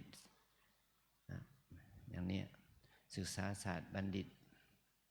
ออกบัณฑิตนะไม่ใช่ออกบัณฑิตนะออกภาษาไทยก็บางศัพท์ออกเสียงออกเป็นดะเหมือนกันดิตบัณฑิตไม่ใช่บัณฑิตแต่บางศัพท์เป็นภาษาไทยออกเป็นภาษาออกเป็นทอทหารเป็นทอนางมันนะเราสวดหมดสวดบนก็ต้องออกให้ถูกบัณฑิโตพร้อมเป็นบัณฑิตนะนี่บทที่เราสวดมนต์เมื่อกี้นั้นเป็นบทที่เป็นที่เขาเป็นสัจธรรมกันทั้งทุกบทในบทที่เราสวดว่าบทยะถาปิเสลาบทยะสัทธามันเป็นบทสวดที่ให้เราเข้าใจถึงสัจธรรมของชีวิตนะอย่างที่มหาธีรชัยสวดคนองค์เดียวนั้นมันหมายความว่าอย่างไรมันเป็นบทเชิญบทขัดในคำว่าบทเชิญถ้าเราแปลเป็นภาษาไทยก็ได้ความหมายกฎธรรมชาติที่กำหนดแน่นอนสำหรับสรรพสัตว์ที่ว่าสังขารทั้งปวงเป็นไม่เที่ยงสังขารทั้งปวงเป็นทุกข์ธรรมทั้งปวงเป็นอนัตตาเป็นวิสัยแห่งผู้ที่ได้ญาณอย่างรู้พระนิพพานว่าเป็นวิสัยที่เป็นผู้ที่ได้ญาณอย่างรู้พระนิพพานที่มีมาแล้วในการก่อนพวกเราทั้งหลายจงร่วมกันสวดพระสูตรนี้อันประกาศสิ่งที่องค์พระสัมมาสัมพุทธเจ้าผู้ทรงไว้ซึ่งญาณอันพิเศษแก่เราสาธุชนเพื่อประโยชน์ในการที่จะนำไปปฏิบัติโดยอุบายอันแยบคายด้วยเทินเนี่ยก็คือว่าบทนี้มันเป็นบทที่เป็นบท ให้เรานั้นได้สวด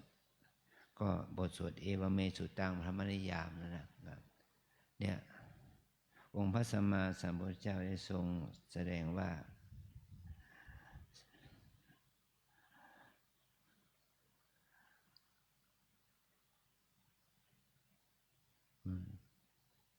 ภิกษุทั้งหลาย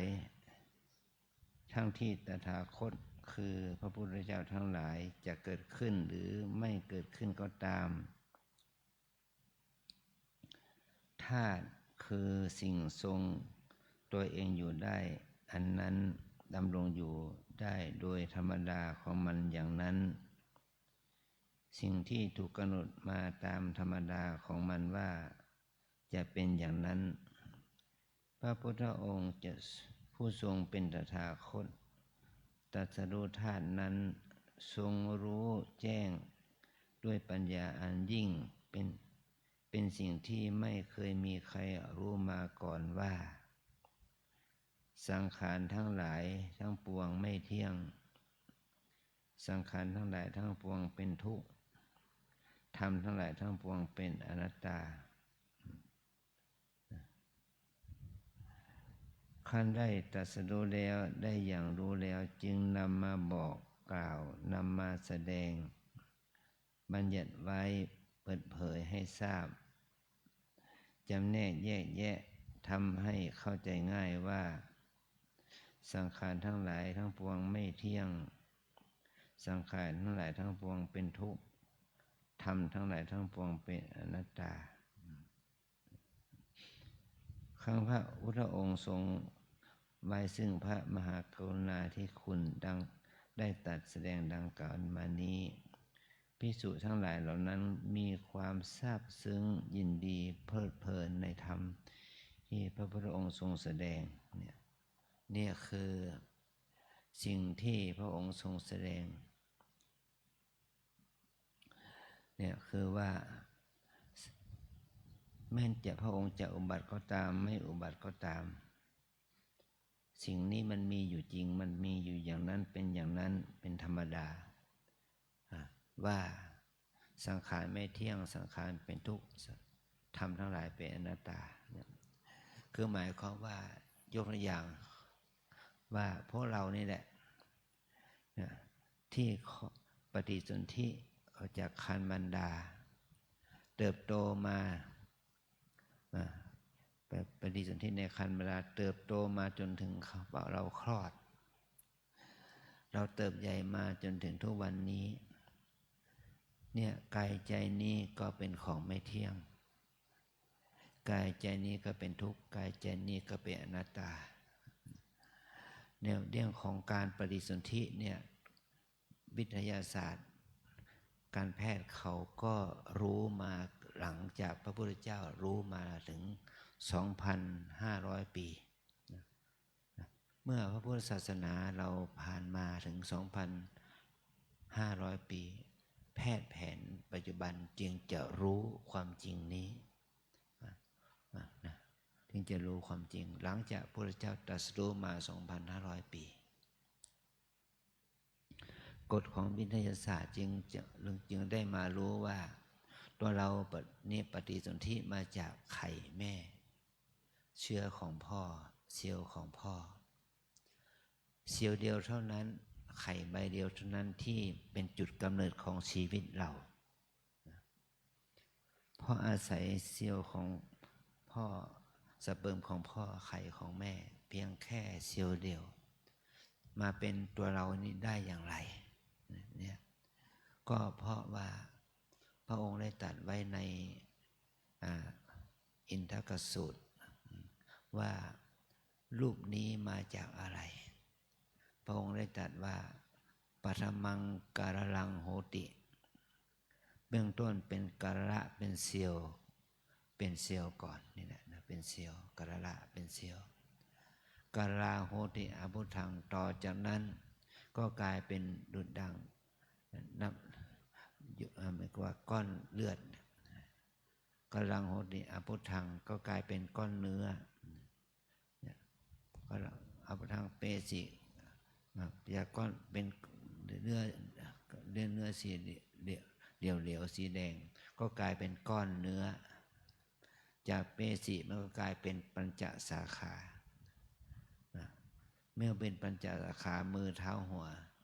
แล้วมันก็กลายเป็นอวัยวะตับไตหัวใจไส้ปอดจึงจะเกิดขึ้นมานี่พระองค์ยังรู้มาจากพระสัพพยุตญาณว่าตัวเราเนี่ยปฏิสนธิด้วยเซลล์เดียวนะนี่คือคำสอนของมหาบุรุษเป็นคำสอนของพระสัมมาสัมพุทธเจ้านะไม่มีใครรู้มาก่อนเมื่อวิทยาศาสตร์เขามีเครื่องมือเขาจึงมารู้ว่ามีการปฏิสนธิตัวเราทุกคนไม่ว่าหญิงไม่ว่าชายไม่ว่าพระหรือโยมก็ปฏิสนธิโดยสัตว์เซลล์เดียวบุคคลนั้นจะกำเนิดมาในครรภ์ของพระราชินีหรือว่าเศรษฐีหรือว่าใครก็ตามแต่คนยากคนจนคนวรรณะไหนก็ตามแต่ก็มาจากสภาพเดียวกันคือเซลล์เดียวนี่คือคำสอนที่พระสัมมาสัมพุทธเจ้าได้ทรงแสดงเรานำเอาพระธรรมนี้ธรรมนิยามสูตรเนี่ยนำมาสาธยายก็เพื่อให้เราได้เรียนรู้ถึงกฎของชีวิตพระไตรลักษณ์สังขารทั้งหลายไม่เที่ยงสังขารทั้งหลายเป็นทุกข์ธรรมทั้งหลายเป็นอนัตตานี่แหละนะเนี่ยวิปัสสนากรรมฐานที่เรามาฝึกเนี่ยมาฝึกเพื่อให้เรารู้พระไตรลักษณ์ของร่างกายของจิตใจเรานี่แหละว่ากายใจนี้เป็นของไม่เที่ยงเป็นทุกข์เป็นอนัตตาขอให้เรานั้นได้ละทัศนคติมีอัตตาตัวตนเขาเราเขาออกไปจากจิตสันดานของตนเองให้ได้วันนี้อาจารย์ดีใจนะที่ว่าเราได้ให้การต้อนรับคณะเด็กเยาวชนผู้ปกครองและคณะครูบาอาจารย์ของโรงเรียนมงฟอร์ดประถมหมอวิทยาลัยชั้นประถมเขาได้มาบรรพชาสามเณรมาบวชชีราชยายนีถึง46คนบวชชีราชยายนี20คน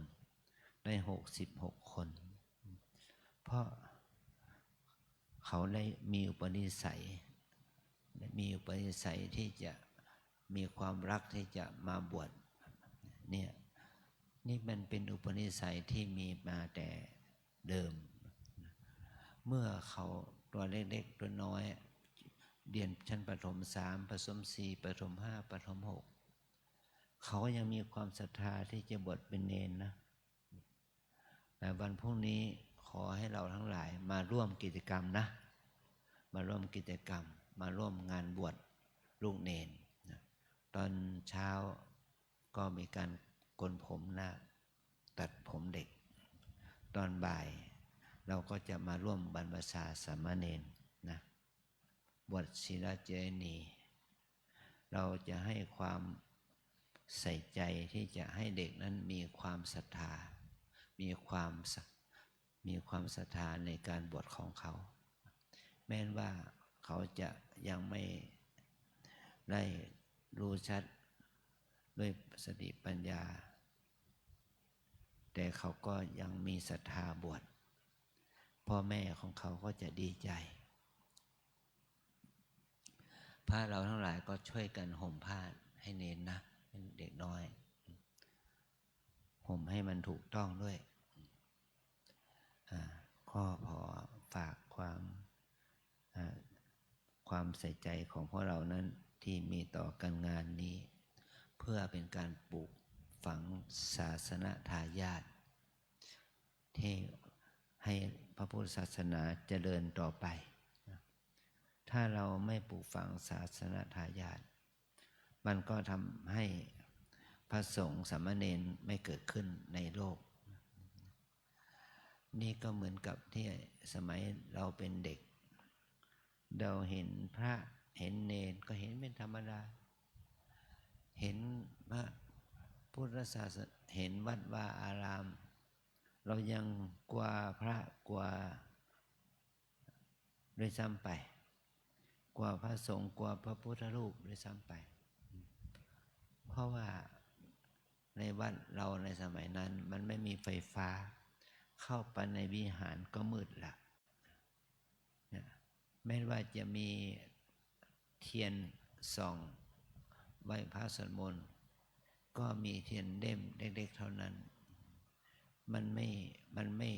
ม่ทำให้เรากล้าหาญแต่ปัจจุบันนี้เรามีไฟฟ้าใช้วัดโบสถ์วิหารเราสว่างพอเราไม่กลัวแต่แม้จะไม่มีไฟฟ้าเราก็ไม่กลัวแล้วเพราะว่าเรามีความรู้แล้วว่าความไม่ได้เราจะไม่กลัวพระพุทธรูปเราไม่กลัวโบสถ์วิหารแต่เรามาปฏิบัติเนี่ยเราจะมาคิดว่ากลัวผีสางนะเราจะต้องมีความรู้เกี่ยวกับว่าพระพุทธเจ้านั้นมีอยู่จริงพระธรรมพระสงฆ์มีอยู่จริงคือพระรัตนตรัยพระรัตนตรัยคือพระธรรมนั้นมีอยู่ก่อนที่พระพุทธเจ้าจะตรัสรู้เจ้าชายสิทธัตถะมาตรัสรู้มาบรรลุธรรมมาเข้าใจกฎแห่งธรรมตัวนี้ว่าชีวิตนี้ไม่ว่าเป็นใครไม่ว่าเป็นหญิงเป็นชายไม่ว่าจะเกิดในภพภูมิไหนเป็นสัตว์เดรัจฉานเป็นอสุรกายสัตว์นรกเทพบุตรเทวดาอินทร์พรหมทั้งหลายเลยสรรพสัตว์ทั้งหลายก็มีความตกอยู่ในกฎของพระไตรลักษณ์คือความเป็นอนิจจังทุกขังและอนัตตาเนี่ยให้เราเข้าใจอย่างนี้ก็ทำให้เราเกิดปัญญาเกิดความรู้เกิดปัญญาขึ้นมานี่คือบทสวดบทหนึ่งนะยังมีอีกหลายบทที่เราไม่ได้แปลก็ขอให้เรานั้นได้ตั้งใจที่จะฝึกดูตัวเองฝึกตัวเราเองในการศึกษารูปนามขันธ์ห้ากายใจนี่แหละ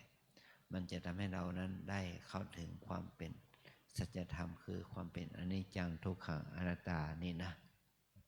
ขอให้เราได้รู้ถึงกิจเหล่านี้นะขอให้เราได้ตั้งใจมาปฏิบัติภาวนานะเพื่อเป็นมหากุศลเป็นบุญแก่ตนสืบต่อไปนะตอนนี้ไปเราให้ทำการนั่งภาวนากันเนาะสักครู่หนึ่ง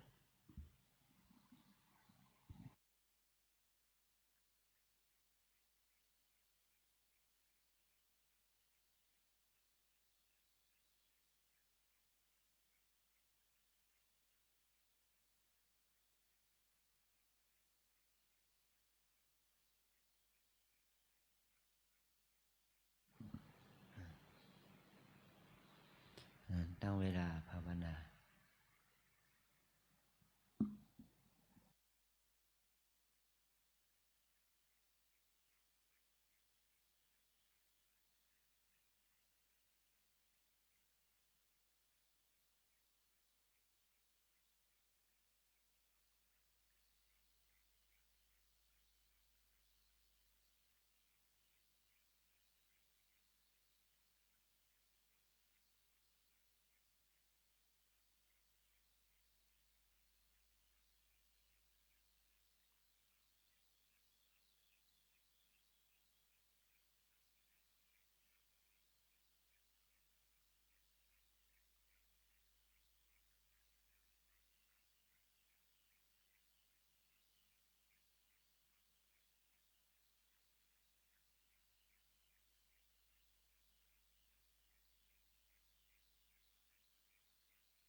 หนังสือไปที่หน้า66จะได้ร่วมกันกรวดน้ำแผ่เมตตาเป็นภาษาล้านนาพื้นเมือง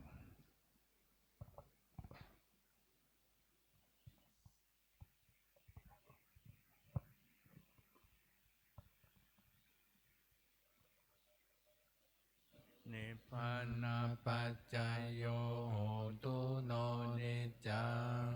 นิทังศีลกัมมังนิพพานาปัจจายโยโหตุโนนิจจั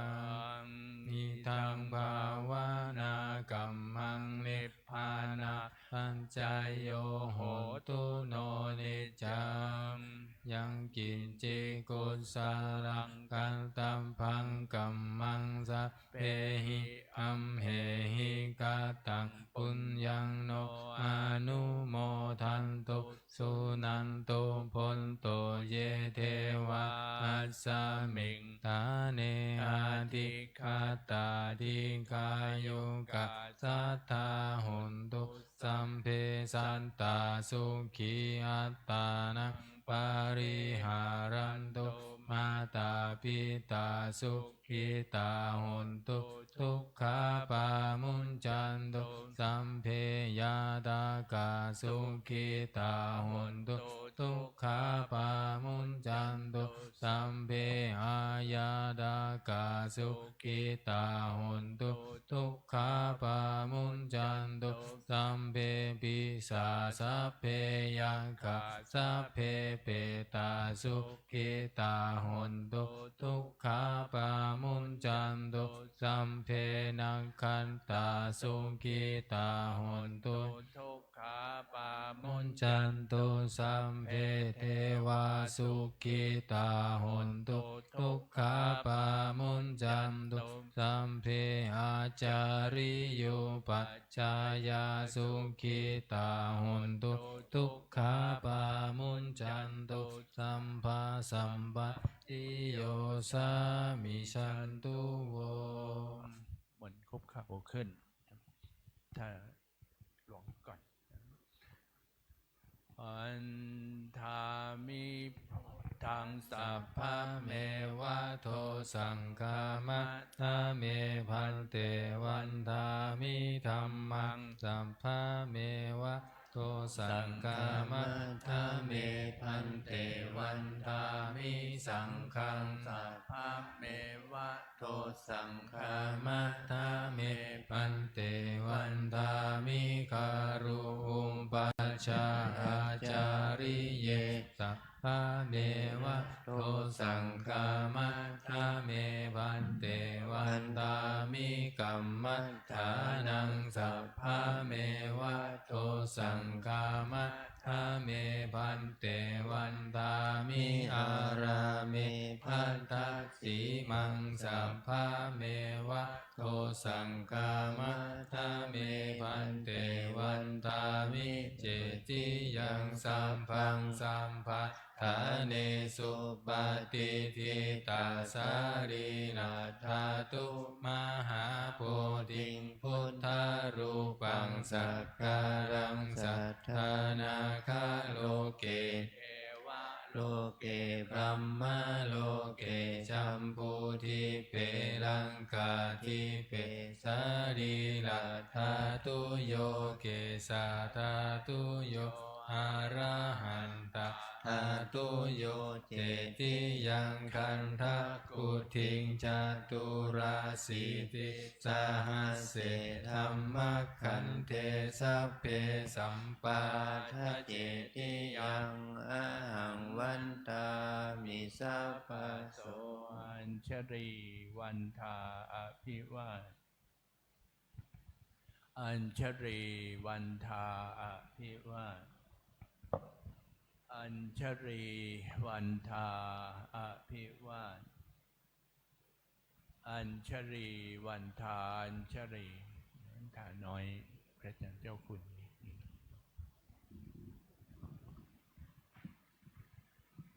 นิมนต์พระวิสงฆ์เจริญพรแม่ชีทีก้มหมอวัตตาน้อยพระอาจารย์เจ้าคุณพร้อมกันวันทามิ เตสัพพังอปาราทังกามัตตะเมพันเตมายากตังปุญญังสามินาอนุโมทิตาปังสา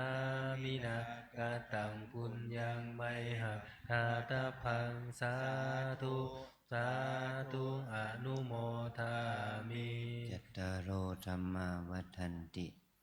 อายุวันโนสุขังพะลังสาธุสาธุสาธุอัญชลีวันทาอภิวาทอัญชลีวันทาอภิวาทอัญชลีวันทาอภิวาท